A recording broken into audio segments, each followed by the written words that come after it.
예전에 제가 뭐 마케팅 생활을 잠깐 전문하고 이렇게 한 적이 있는데, 그때 이제 제가 아무래도 뭐 이런 거 지류를 만드는 일을 하다 보니까 그 마케팅 키워드 카드를 만들었었어요. 그런데 이제 예를 들면 이제 이런 뭐 개념들이 있죠. 뭐 CPO가 뭐냐라고 했을 때 이제 뒤에는 이제 뜻이 있고, 그리고 이걸 가지고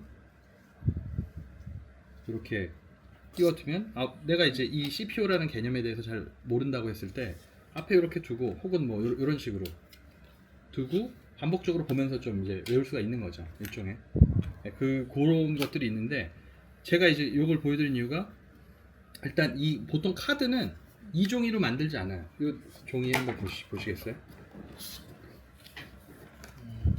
카드가 질감이 우리가 흔히 일반적으로 카드 만들 때 쓰는 질감이 아니잖아요. 보통 카드는 손상이 안 되고 좀 내구성이 있는 게 중요하니까 종이가 뭐 좀 반질반질하고 좀 튼튼한 종이들을 사용하는데, 요건 좀 그 공기층이 많이 함유된 그런 종이 같죠.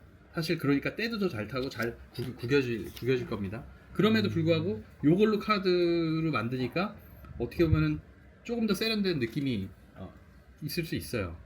거기에 이제 저는 더 하나 또 덧붙여드리고 싶은 건, 여기 보면은 우리가 이렇게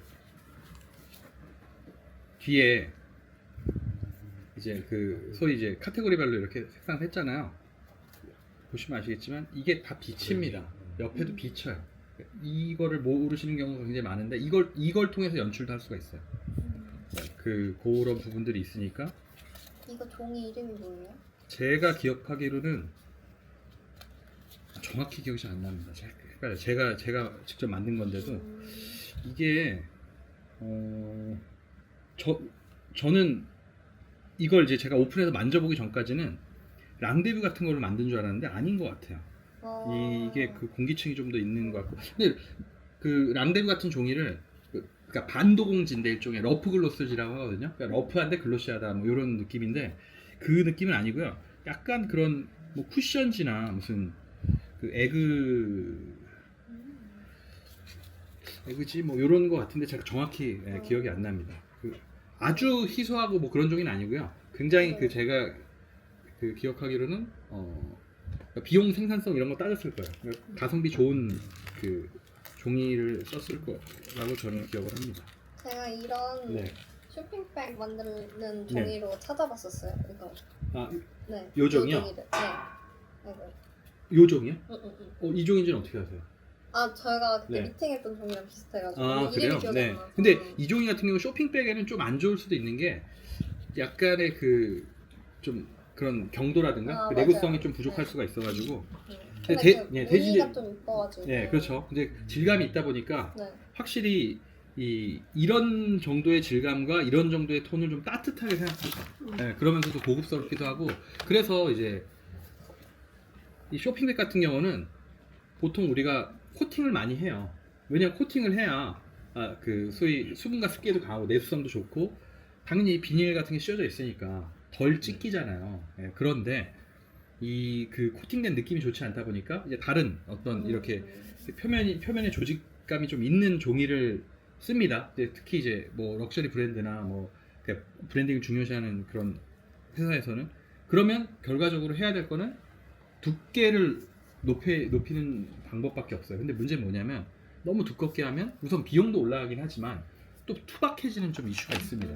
그래서 이런 것에 대해서 좀 그 생각과 조율을 좀 잘 해야 됩니다. 그러니까 종이가 좀 튼튼한 종이를 잘 하고, 약간 이제 여기에 그 팁이 있다면, 왜 그 가장 많이 쓰는 종이 중 하나가 로얄 아이보리잖아요. 근데 로얄 아이보리가 한쪽 면은 도공이 좀 됐지만 다른 쪽 면은 도공이 안 돼 있어요. 그러니까 그 조직이 좀 살아 있습니다. 그리고 이게 100% 펄프고 장섬유, 그러니까 긴 섬유지이기 때문에 튼튼해요.